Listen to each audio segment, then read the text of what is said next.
Maybe you've been taught that knowledge is power, that to understand more than others is to hold an invisible crown, one that sets you apart, above the crowd. Yet, the deeper truth you feel is far more tangled. You carry within you a heavy solitude, a loneliness that whispers whenever you see the world surface in ways others do not. It's a quiet ache, an internal tension between your vast inner world and the silence of those around you. You say yes while you're screaming no inside, craving connection, but finding instead the widening distance that your insights create. You walk through conversations feeling a subtle disconnect, as if the words spoken are echoes that barely touch the core of your understanding. Maybe you've tried to share what you know, only to see eyes glaze over or hear responses that miss the nuance entirely. This is not absence. This is presence. The presence of a knowing that others have yet to reach. And with it comes a loneliness that is both alien and strangely familiar. How long will you keep living this way? The loneliness of knowledge is not a simple gap between you and others. It is a chasm carved by the weight of perception itself. When you see beneath the surface, when you grasp the patterns hidden in chaos, you are set apart. This estrangement is not just social, it is existential. The mind that illuminates truths others cannot see becomes a silent witness to a world that often refuses to acknowledge the light it sheds. You may have thought that this loneliness was a punishment or a flaw, something to fix, to hide, to overcome quickly. But what if the truth is the opposite? What if your solitude is a signpost pointing to a deeper journey, a call to become whole rather than merely connected? This loneliness is the shadow of your wisdom, the cost of seeing with eyes unclouded by illusion. You are not alone in this experience, though it may feel that way. Many who know more than others live in this quiet exile. And yet this place is not a prison, but a threshold. It is here, in the depths of this solitude, that you are invited to meet yourself fully. Not just the thinker, but the feeling, the longing, the fractured pieces waiting to be reclaimed. So breathe into this loneliness without fear. It is a sacred space, one that demands honesty and courage. The path you walk is not toward more company or empty chatter, but toward a profound presence with yourself. This isn't about being cold. It's about choosing peace. It's time to become whole. Maybe you've been taught that loneliness is a sign of failure, that if you truly understood how to connect, you wouldn't be isolated. Society often whispers that to be alone is to be broken, that if others don't gather around you, it means you haven't done enough to belong. But what if the truth is the opposite? What if your loneliness is not the result of lacking connection, but rather the result of a deeper misalignment between your inner knowing and the world's surface? You live in a culture that praises ease, small talk, and the shared comfort of consensus. The loudest voices often drown out subtle insight. You might have believed that if only you could explain your knowledge better, if only you could make your ideas simpler, then the loneliness would fade. But this belief overlooks something fundamental. Knowledge, especially profound knowledge, can isolate because it challenges the very frameworks others rely upon. It does not conform to convenience or collective agreement. You say yes while you're screaming no inside. You nod along during conversations, masking the gulf between your reality and theirs, afraid that exposing your depth will estrange you further. This is a social survival tactic, but it deepens the divide. You begin to believe that loneliness is your fault, that you are too much, too complex, or too different to be understood. But this belief is a lie crafted by a world that fears difference and craves sameness. In truth, the loneliness of knowledge emerges not because you are unworthy, but because the collective often resists the very insights that threaten its comfort. It is easier to dismiss or ignore what unsettles established norms than to engage with uncomfortable truths. Your solitude is a mirror reflecting this resistance, a silent rebellion against superficiality. How often have you felt misunderstood? Not because your words lacked clarity, but because your vision pierced the veil others choose to keep intact. This loneliness is the cost of clarity, the shadow cast by seeing what many cannot or will not see. It is a loneliness born not from isolation, but from being a beacon in a fogged landscape. So, rather than blame yourself or chase false connection, recognize this loneliness as a signpost. It challenges you to question the belief that belonging requires conformity. This isn't about being cold. It's about choosing peace within your truth, even when the world prefers shadows to light. The loneliness of knowledge is a crucible, forging your resilience and authenticity. The question is, will you endure it or dissolve into the comfort of forgetting? Carl Jung once said that knowledge rests not upon truth alone, but upon error also. This means that the loneliness you feel is intertwined with a profound psychological reality. To know deeply is to wrestle with the shadows within yourself, as much as the light you carry outward. Jung's world is one where the psyche is not a tidy repository of facts, but a living, breathing landscape filled with symbols, contradictions, and hidden depths. Your loneliness is the echo of this inner journey, a signal that your consciousness is expanding beyond familiar boundaries. Jung believed that the path to wholeness, the process he called individuation, requires a solitary confrontation with the unconscious parts of yourself. This is no casual stroll. It is a descent into your own dark forest, where the familiar landmarks dissolve and you face both your fears and your truths. When you know more than others, your loneliness reflects this necessary solitude of self-discovery. It is not punishment, but initiation. To understand why, consider that knowledge is not merely information accumulated externally. It is a living experience that reshapes your inner world.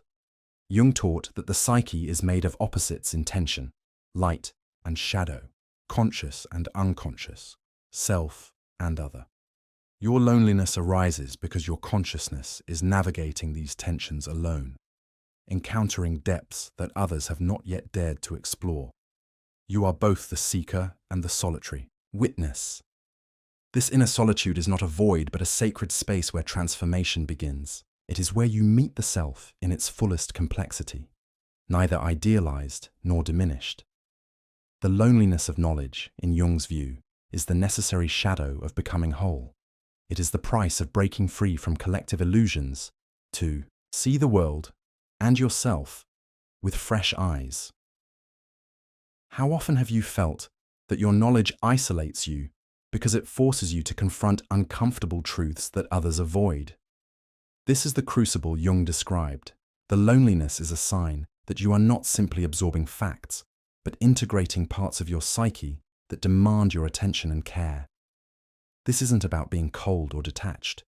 It's about embracing the fullness of your experience, even when it sets you apart. Your loneliness is not a barrier, but a bridge, a gateway to a richer, deeper self. To walk this path is to choose depth over ease, presence over distraction. It's time to become whole. In the daily rhythm of your life, this loneliness often appears disguised, a subtle undercurrent beneath surface interactions. It's in the moments when you feel the disconnect between what you understand and what others accept as reality. Perhaps you notice how conversations swirl around trivialities, leaving your deeper questions unanswered, or how your insights are met with polite nods rather than true engagement. These are the quiet signs that the loneliness of knowledge is woven into the fabric of your everyday existence. You might find yourself withdrawing, not out of choice, but because the weight of misunderstanding becomes too exhausting to bear. It's as if you're standing on a different frequency, tuning into layers of meaning others haven't yet reached. This gap isn't always visible, but it influences your relationships, your sense of belonging, even your self-worth. You experience moments where you feel profoundly seen by no one, even as you stand surrounded by people. Jung's insights help us recognize that this pattern is not accidental, but systemic. The collective unconscious, the shared foundation beneath, individual minds, often prefers the comfort of familiar stories, myths, and beliefs. When you bring new knowledge or challenge existing narratives, you disturb this collective balance. Your awareness unsettles others, prompting subtle rejection or distance. This rejection is not personal. It is the collective defending its boundaries. You might catch yourself softening your truths, censoring your thoughts to fit in, or numbing your curiosity to avoid isolation. Yet, these adaptations come at a cost. The fracturing of your inner integrity. Your loneliness deepens because you are silencing the very parts of yourself that long for expression. The tension between your inner knowledge and outer conformity creates a silent dissonance. This is the hidden pattern in everyday life. The slow erosion of authenticity under the pressure to belong. The loneliness you feel is not a failure, but a signal that the world you inhabit is not yet ready for the fullness of your insight. It is a call to stand firmly in your truth, even when that means standing alone. So, notice these subtle rhythms. Feel how your loneliness ebbs and flows, revealing where you hide and where you shine. This isn't absence. This is presence. Presence, with yourself amid the crowd, a quiet revolution of the soul. The loneliness of knowledge is both a burden and a gift, a secret thread that weaves your unique place in the tapestry of human experience. It's time to become whole. Now, as you confront this solitude, there are ways to move through it, not by escaping or denying it, but by leaning into its transformative power. The first is to cultivate a deep relationship with yourself, one marked by tenderness and patience. When you acknowledge your loneliness as a companion rather than an enemy, you begin to soften the edges of isolation. This is not a retreat into numbness, but a conscious embrace of your full emotional landscape. Second, seek out spaces where your depth is welcomed rather than questioned. This might not be the crowded room or the casual gathering, but a quiet corner of the world, a book, a journal, a trusted friend, or a community that values inner complexity.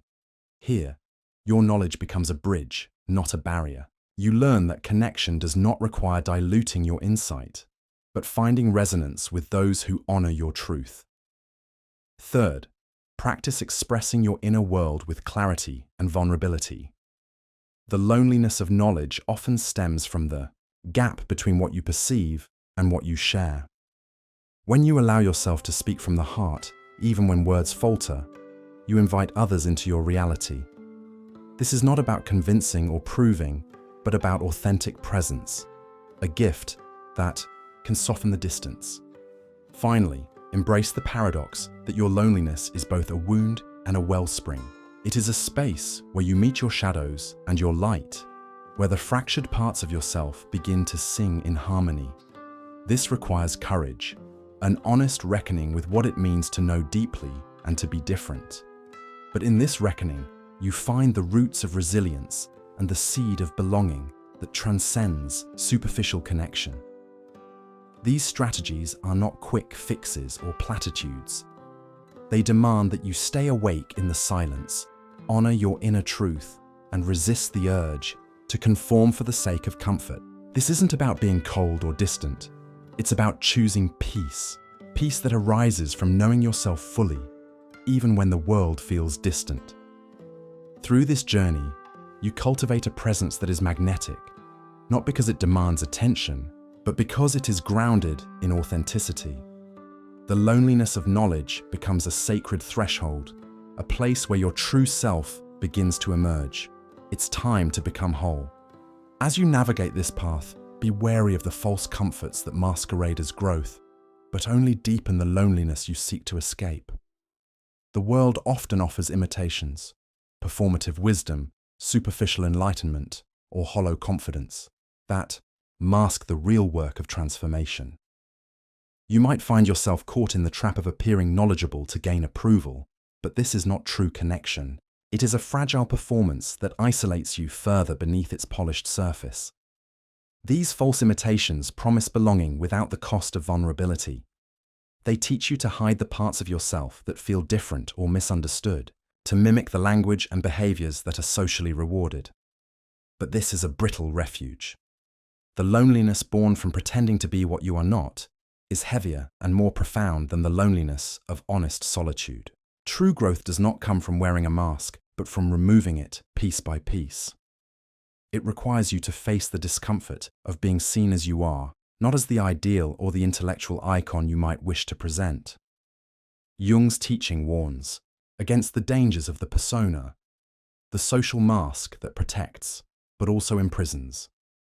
When you cling to this mask, your knowledge becomes a performance and your loneliness deepens. This isn't about rejecting social connection or hiding your insights. It's about discerning when your presence is authentic and when it is a constructed facade. The false self can mimic depth, but it cannot embody the quiet peace that arises from true self-acceptance. The moment you stop performing and start living from your core, you step into a different kind of solitude, a solitude that is no longer lonely but rich with presence. Beware also of seeking validation from sources that do not honor your journey. Popular approval or fleeting admiration may feel like balm for your loneliness, but they are temporary distractions. The real work is inward, aligning your outer expression with your inner truth.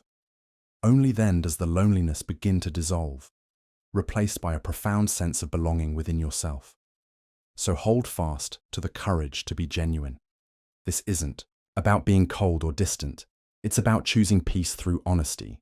The loneliness of knowledge is not a curse, but a call to authenticity. It's time to become whole. In the quiet aftermath of this inner reckoning, a new self begins to emerge. One forged not by the approval of others, but by the courage to embrace your full complexity. This reconstructed self is no longer fragmented by the demands of conformity or the weight of unspoken truths. Instead, it stands rooted in the fertile ground of authenticity, holding both knowledge and loneliness as integral parts of its being. You begin to see that your solitude is not a chasm separating you from life, but a sanctuary where your true identity takes shape. This is the self Jung spoke of, the archetype at the center of your psyche that unites the conscious and unconscious, the light and shadow. In this union, the loneliness of knowledge transforms into a profound presence, a silent strength that carries you through the noise of the world. This self does not seek validation, but radiates quiet confidence. It understands that true connection arises not from sameness, but from the willingness to be seen as you are, whole and imperfect. You no longer shrink or hide your depth. You offer it as a gift, knowing that those who resonate will find their way to you, and those who do not will simply walk beside you or pass on. You realize that knowledge itself is a living force within you, not a static trophy to display. It breathes and shifts, inviting ongoing exploration and humility. The loneliness that once felt like a burden becomes a sacred companion, reminding you of your unique path and your commitment to growth. This is not absence, but presence. A presence that embraces complexity and honors the quiet spaces within. As this self unfolds, you feel a newfound peace, a deep calm that comes from no longer battling loneliness but dancing with it. The world may still feel distant at times, but you are no longer adrift. You are anchored in the wholeness of your being, ready to face whatever comes with open eyes and an open heart. This isn't about being cold or distant. It's about choosing peace through becoming whole. It's time to stand fully in yourself, beyond the loneliness, beyond the struggle. You are enough. Now, as you stand on the threshold of this new understanding, make a commitment to yourself. A vow to honor the loneliness of knowledge, not as a curse but as a guide. Promise to hold your solitude gently, without judgment or fear, recognizing it as the space where your deepest self is forged. This is your sacred ground, the inner sanctuary where truth grows wild and free. You will no longer seek to diminish your knowledge to fit in, nor will you hide behind facades to mask your loneliness. Instead, you will choose presence, full, raw, and unguarded. This isn't about building walls, but about cultivating a quiet strength that radiates from within. You will embrace your complexities, your contradictions, and your unique vision as gifts, not burdens. Let this be the day you step into wholeness. When the world asks who you are, You will answer not with rehearsed words or borrowed stories, but with the unshakable presence of someone who has faced their solitude and emerged transformed. You will be the living embodiment of Jung's truth that, to know deeply, is to live fully, even if it means walking some paths alone. This path is yours alone, but you need not fear its solitude. For in that space, you find the wellspring of authenticity, creativity, and peace. The loneliness of knowledge is no longer a shadow to hide from, but a flame to carry forward, a beacon that lights your way and invites others to follow if they choose. You have endured the silent exile. Now, you become whole. This isn't about being cold, it's about choosing peace. It's time to live fully, deeply, authentically.